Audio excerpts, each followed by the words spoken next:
Tunayo sifa ya kwamba ni nchi ina amani, ni nchi ambako iko jitihada ya watu hawa kujiona ni wamoja, ni wa Tanzania. Hatujakamilika. Sasa inapotokea vipindi kama hivi vya uchaguzi, watu wanatafuta kura, ni vizuri kukumbushana hivi, kwa sababu tuna vyama na viongozi, na hii si hapa tu, wazee msije mkadhani hapa tu, kwingi tu duniani hako viongozi wakishindwa kupata sifa, kupata kura kwa sera, kwa kusimama wananchi tuchagueni kwa sababu mkisha kutuchagua sisi tutafanya mambo kadhaa hoja, na wananchi wakawasikiliza vizuri kwa makini, wakaona naam, hawa wanafaa. Wanaposhindwa hivyo, wanatumia njia mbalimbali, na moja inaweza ikawa ukabila, na nyingine inaweza ikawa dini. Wanaweza kujaribu kupata kura kwa kutumia ukabila, au wanatafuta kura kwa kutumia dini. Sasa uongozi, kutafuta uongozi kwa kutumia dini au kutumia kabila, unagawa watu. Kazi ya uongozi ni kujenga watu wawe kitu kimoja. Kazi ya uongozi haiwezi kuwa ni kutenga kuwa wana umoja wawe mbali mbali. Si kazi ya uongozi. Lakini na hasa mahala ambapo bado hamjakoma, bado mumo katika jitihada za kujenga, wakianza viongozi wa namna hiyo na tukawakubalia, tutagawanyika. Rwanda pale mwaka jana wameuana sana. Watu wale wazee msidhani ni makabila mawili mbali mbali. Wanaitwa, kuna wanaitwa Wahutu na Watutsi. Ni Wanyarwanda tu. Wanyarwanda. Hakuna makabila pale. Kuna kabila moja tu pale la watu Wanyarwanda. Juzi nilikuwa Bukoba.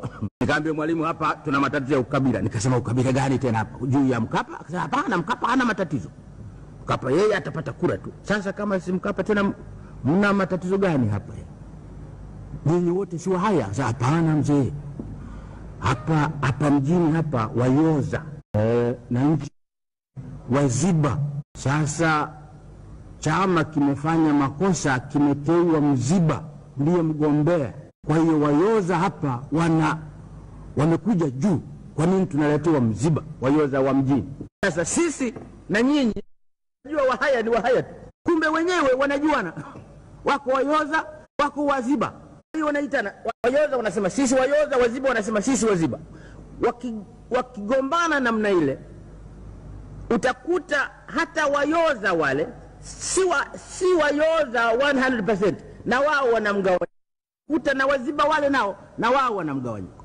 Ndivyo ilivyokuwa Rwanda. Wote ni Wanyarwanda, wote ni Wanyarwanda, lakini wako Wahutu, wako Watusi. Si makabila. Kwa sababu kabila lazima liwe na lugha yake. Hakuna lugha pale kinaitwa Kitutsi au nyingine inaitwa Kihutu hata kidogo. Hata kidogo. Lugha yao ni ile ile Kinyarwanda. Hawana kabila, huwa na ardhi yake, unaita kule kwa Watusi na huku kwa Wahutu. Hakuna. Ni watu wale wale tu, ni mchanganyiko, ni watu wale wale tu. Wamechanganyika, ni kitu kimoja. Lakini umepita uongozi, unataka kuongoza kwa janja, umewagawa. Umekuta hawa ni Wayoza na hawa ni Waziba. Umekuta hawa ni Watutsi na hawa ni Wahutu, na wameuana mwaka jana kinyama.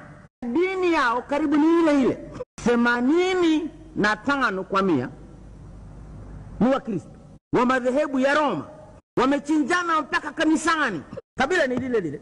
Wametenganishwa kwa kufuata koo hivi. Dini ni ile ile. Ni Wakristo, tena wa madhehebu ya Kristo ya Katoliki. Wamechinjana mpaka ndani ya kanisa, wanachinjana. Mambo haya ya kuchochea chuki, ama za ukabila ama za dini, yakianza na tukayapa nafasi, hayana simile, hayana.